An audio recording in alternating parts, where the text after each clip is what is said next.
Well, what's up? It's Josh. Welcome back. Today we are reacting to The Walking Dead Season 11, Episode 16. Acts of God is the title. This is the second mid-season final. Well, it's the final part of Part B of Season 11. Is probably the more accurate statement. Last episode we saw kind of the return of Leah. We've really got this conflict now between Maggie and the Commonwealth and Daryl and everyone. Like those, all of those ties have now been kind of sewn together, and the conflict and the battle's on really. So we're really going to hopefully see the end. Well, not the end of the Commonwealth. I don't think we'll see the end of the Commonwealth because it is 50,000 people, and Pamela Milton doesn't seem to be all that involved with what's going on right now. But I think it is the beginning of the fall of the Commonwealth, and we'll see like Lance Hornsby disappear and people like that this episode. So without further ado, let's get into it. If you guys enjoy, remember to like and subscribe.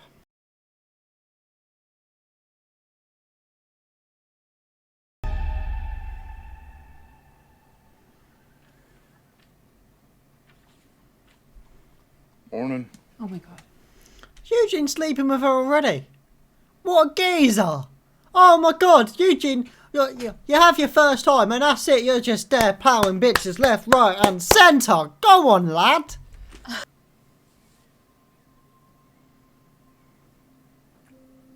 have to get ready for work. Do you know what would be remarkable? Honestly, hands down, if she can get him to go to a barber shop and get a sick fade. Because the hair ain't cutting it no more, Eugene. I can't do it no longer. Need to...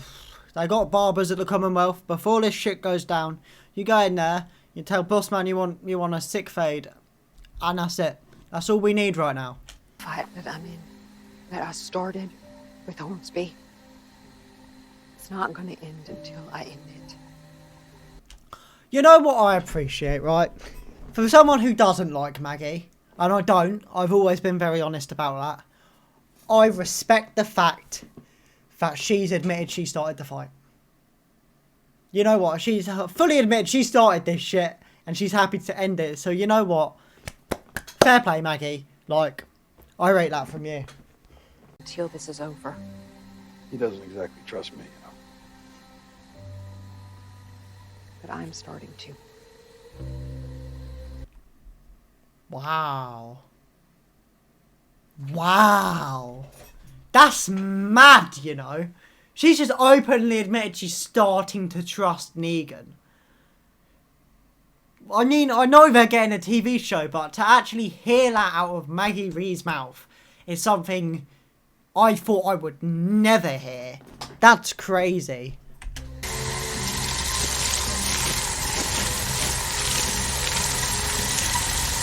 What the fuck even is that? I've never seen anything like that in my life.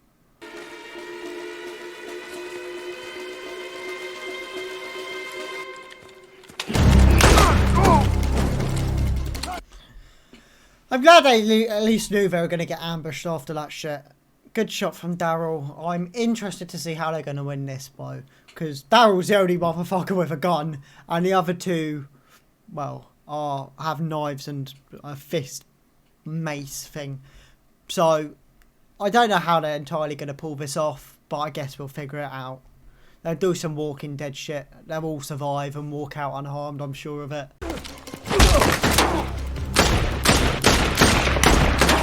Mate, I know they dress like stormtroopers, but it doesn't mean they have to have stormtrooper aim. Now, granted, they have hit both Gabriel and Aaron, but they were flesh wounds. You should have done better than that. That's what I'm saying.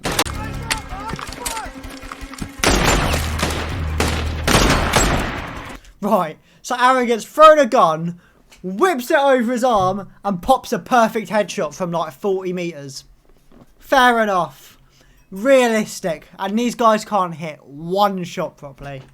I am really okay.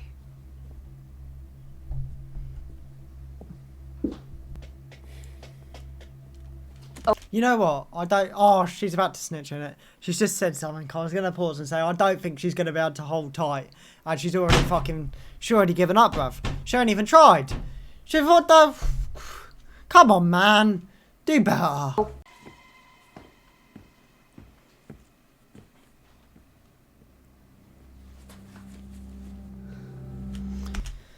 Fair play to her. Alright, I was wrong. I'll put my hands up and admit. She held tight.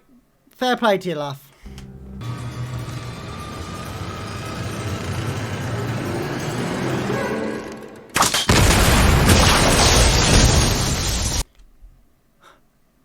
Wow.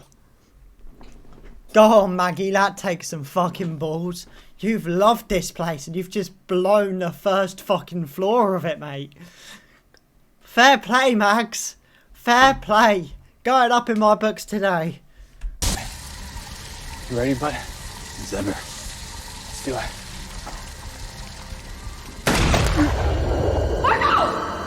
You know what? I'm so upset I didn't say it. Because I thought to myself, oh, those four walking through the forest and there's one irrelevant. One of them we've seen like once. He's dying today. I knew it. I fucking knew it. When everyone's safe, we'll just go meet up with the others. I'll find you. Go. So it leads me to the question, who do we think is more ruthless? If it was a fair fight, right, Maggie v Leah, no plot protection, none of that shit, who's coming out on top? Because tactically, I think Leah will win, but Maggie's a psycho, so maybe it evens out. But I feel like definitely if there was prep time involved, Leah's got the bag secured. But maybe it's more even if it's dead one-on-one. No prep time. We needed more people to get the article out. And I got a whole network ready and willing to ride at dawn. You know what? It's actually really nice and refreshing to see a plan to take someone down that actually has no violence whatsoever. They're networking through the town.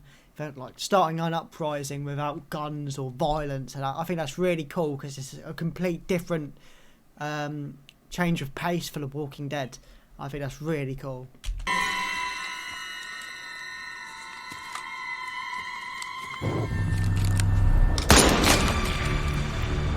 Here we are, this final showdown. I think it really sucks, like really fucking sucks, that they unveiled the fact that Negan and Maggie are going to have a TV show before this episode, because this would have been so huge if they hadn't, because we know Maggie has to walk out alive, like we know she does. And the lines between her and Negan of I'm starting to trust you and Herschel being with Negan, it could have led to this whole thing that they think, oh, maybe Negan's now going to be Herschel's new dad, and that's going to be a thing for some reason, and then Maggie and will die against Leah. But unfortunately we know Leah's going to die because Maggie's got to live, which really fucking sucks.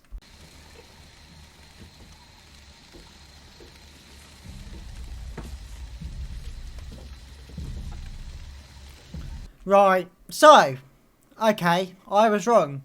Maggie didn't kill her, but she's taken her back to the cabin she used to live, by the looks of it. So this just means Daryl's going to kill her and save Maggie. Just because, you know, this is the first place she was introduced, first place we met her, first place Daryl and her met. It'll be like a full circle thing, I don't know, some bullshit like that. I have waited for this moment for a long time. Mate, it's been like 2 months. Don't over-dramatise it. Well, no, it's been 6 months. But regardless, it's not a long time. Go ahead. You want it, so do it. Go on. Bruv, come on, Leah. Why are you choking? Why do they always choke in the last 2 minutes? Why do they always let them talk so much? Bruv, I would be the best fucking villain ever. I wouldn't take no one's shit. I'd just pop motherfuckers I didn't need. Like, you fucking killed my family, you're already dead. She wouldn't have woken up in that forest. Hell, I wouldn't have even used a butler gun. I would have shot her straight in the head there and there, got on with my day. These motherfucking villains would get so much more done. Now think about the amount of times the Joker's captured Batman and just talked to him. No, actually no, that's a bad example because Joker does more Batman dead. But, you know, like, they capture them, they let them talk, or the villain talks too long, and then boom, you're done. You're done out. It's done.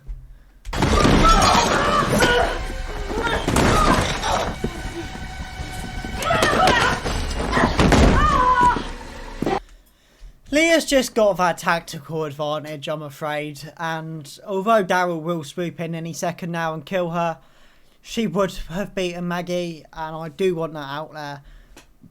I don't care what anyone else says. It's the damn truth. Fucking plot armor has saved Maggie Ree for like the 1000th time, and I don't understand.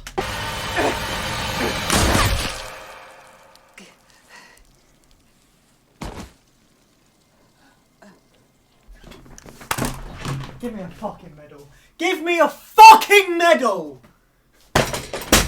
Too good at this, bro. I tell you what, I wrote the episode. Because, what did I say? I do it every time. I'm flawless at this. The writing is so fucking predictable. You know what? Actually, no, I'm not even going to try and defend it. Fuck off. I want to kind of know. Kind of part of me is like, I wonder how long Daryl was stood there. Like, do I have to kill her? Will Maggie win? But, no, I think Daryl was alerted to it as soon as that gunshot went off. But fuck me.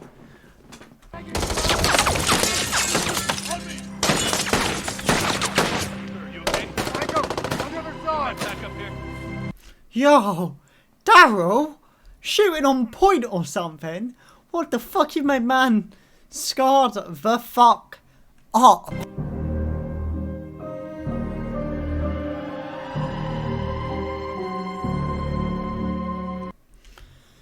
Well, talk about power move. You know, they had to win in some way, I guess. But Alexandria has been taken over as a Commonwealth outpost. I wonder if anyone was left there of relevance.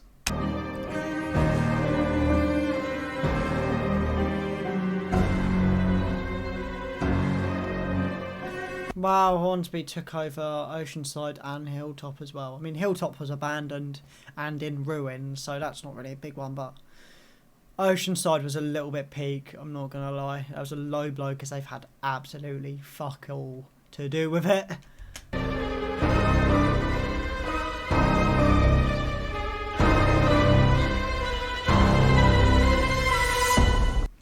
So they've made Hornsby a shit Two-Face. They've made Hornsby a shit version of Two-Face. That's literally what they've just done. If he was flipping that coin to decide whether they've lived or died, they have made Hornsby a shit Two-Face. Fuck off. Well, that was the end of 11B.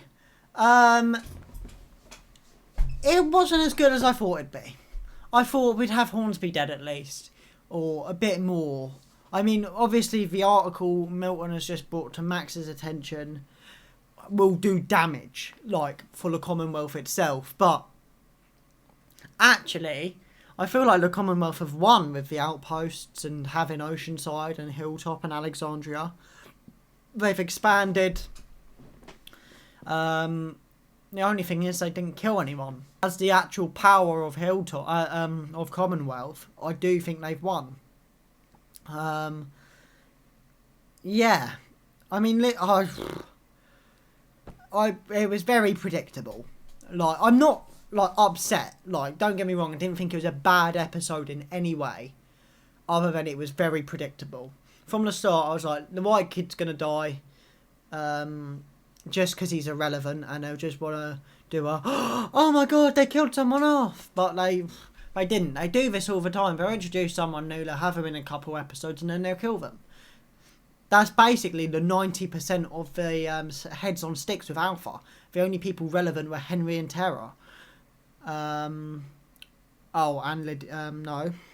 Enid. Enid was pretty deep, actually.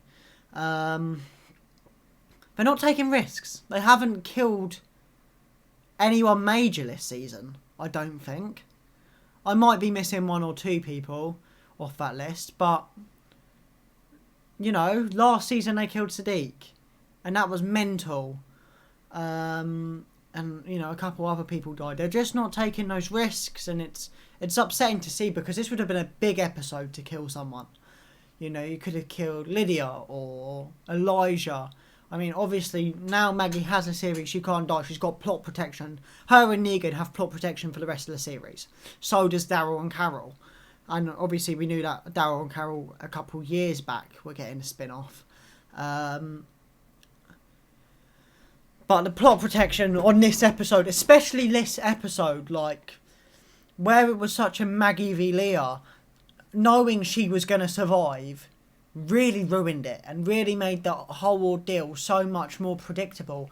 Because if I'd watched this episode and not know Maggie was going to live, right, if I had no idea she was getting a series, and I'm seeing her forgive Negan a little bit, and she's trusting him with Herschel, and then she's in the forest on her ones against a tactical genius, I would be like, holy shit, are they about to kill Maggie? But the whole revealing she's got a series, that went everywhere. Today at work, I spoke to people, some customers who hadn't watched Walking Dead for years, but they're like, oh, I heard Maggie and Negan are getting a spin-off, because how's that going to work? And I'm like, this has gone everywhere. Everyone knows. So no one watching this episode is going to enjoy it as much as they could have. Even with the same result, this episode would have been a million times better with the element of mystery. Like, if we didn't know Maggie was going to survive, it would have been so much better. But unfortunately, the predictability was there, and it's a shame because it did take away from it. It's nowhere near as good as, like, the end of Part A. When the fireworks are going off, Leah's got the upper hand, and Negan and Maggie are down there. I was shitting myself. You can go back and watch the reaction. Right, it's in the top right corner now. I was like, oh my god, are they going to kill off Maggie and Negan? Because I had no idea. I was like, one of them could die. Because we had no idea they were getting a series. It was just... If I had, you know... If I hadn't have known, I would have enjoyed it much more, but I did. Now, for Part C of Season 11, it will be interesting to see how they end it. Because I don't feel like it would be overly fulfilling if the end is them just defeating the Commonwealth. I feel like there needs to be more. I don't feel like there needs to be another threat. I would quite happily have the Commonwealth done by episode 3 or 4. Episode 20 or 19 or 20, just because we've got loads of characters here that obviously go on different paths. Carol and Daryl disappear, Negan and Maggie disappear elsewhere. So I'd like, if people are going to die, do it in a good way. What happens to Judith? Does Rick come back? Does Michonne come back? You know, we have all of these questions, and, you know, 4 episodes to answer that. I mean, the last one is 2 hours long, so a lot can be done in that. But I feel like if you're going to take the whole season to destroy the Commonwealth, then it's not going to end everyone's stories the way they should be. Especially with people like Ezekiel and Connie and Judith, Aaron, Gabriel, Lydia, like people that have been around and the main characters, to be like, oh, we defeated the Commonwealth, and then to go into a Negan and Maggie show and a Daryl and Carol show. No, I think those two will be explained. Like, those 4 characters will be explained, but everyone else, I wouldn't like The Walking Dead to end and then just not have answers, you know. Don't expect everyone to die. Don't expect everyone to live. But just something, you know. That's what all I'd appreciate. But if you guys enjoyed, remember to like and subscribe, and I'll see you in the next one. Peace.